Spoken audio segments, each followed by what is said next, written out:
This bridge, the Bloor Street Viaduct, used to be a suicide magnet. Only the Golden Gate Bridge in San Francisco saw more deaths in all of North America. Now, in 2003, this barrier was put up after years of very heated debate about whether or not it would save lives. And today, we have the answer.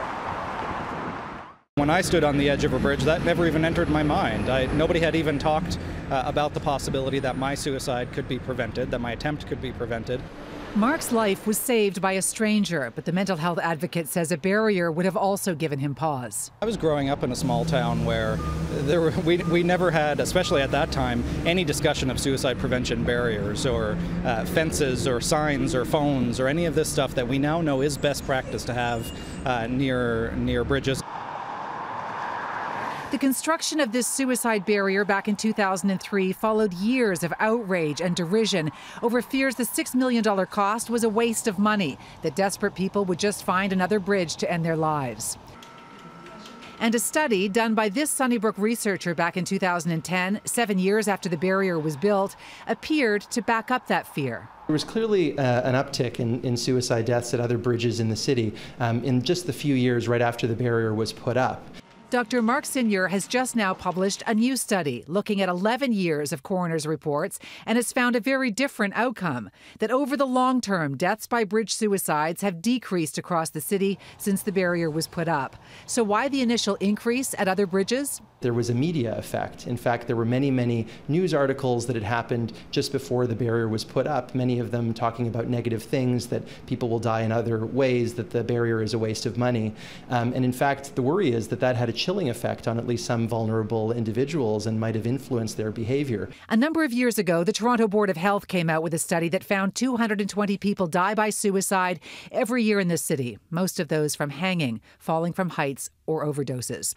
7% involve collisions with subways, trains, and cars. The Board of Health specifically called on the TTC to bring in platform barriers. And Mark Hennick says this study of the Bloor Street Viaduct shows barriers save lives. It's the same debate, it's the same argument that happened with the Bloor Street Viaduct at the time. Expense, TTC says that they don't have the money to do it, that they would have to automate the trains in order to make a system like that work.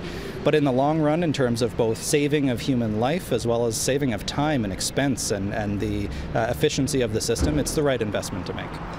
I was talking to the TTC about this idea of having barriers at platforms. They say there are suicide prevention techniques at subways and streetcars across the system, but that it's completely prohibitive and about $1 billion. Well, the way we talk about suicide, particularly in the media, can have a life and death consequence. I spoke to mental health advocate Mark Hennick today about this new study that blames in part media contagion for an increase in suicides across Toronto at bridges after this barrier was put up on the Bloor Street Viaduct in 2003. What happened with the Bloor Street Viaduct, I think, as a result of 5 years of debating and arguing and intense media coverage on that project, the expense of the project, that seems to have actually created something of a spike in suicide, that much conversation about it. It's a good thing to talk about suicide, don't get me wrong, but it needs to be done in a productive way. The theory is that there was an increase in suicides after all of the discussion about the suicide prevention barriers on the Bloor Street Viaduct. Do we raise concerns about contributing to that by talking about it right now?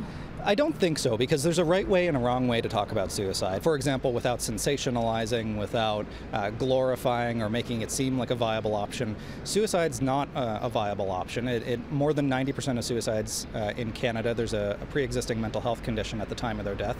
So we need to be able to get people help. However, unproductive ways of talking about suicide, for example, we've had a lot of recent discussion about the Netflix series 13 Reasons Why. There does seem to be anecdotal evidence that 13 Reasons Why is contributing to suicidal thoughts among teenagers. So there is a right way and a wrong way to talk about these things. I think having productive conversations about how to prevent suicide, that's the right thing to do. And the best thing, if someone's watching right now who's feeling as though they're relating a little bit too much to this conversation and needs help, what's the best thing for them to do? Reach out to the Canadian Mental Health Association or call Distress Centres Toronto. Just speak to a friend or a loved one or your doctor. Talk to somebody, tell somebody. We know that almost 4,000 people every year die by suicide in Canada, and every single one of those is preventable. And Mark Hennick is living proof of that. He found himself in a situation where he was saved by a stranger. If you've been watching this and you do feel like you are in distress, it's important to look at Mark and know that there is an answer. You can call the number on the screen below.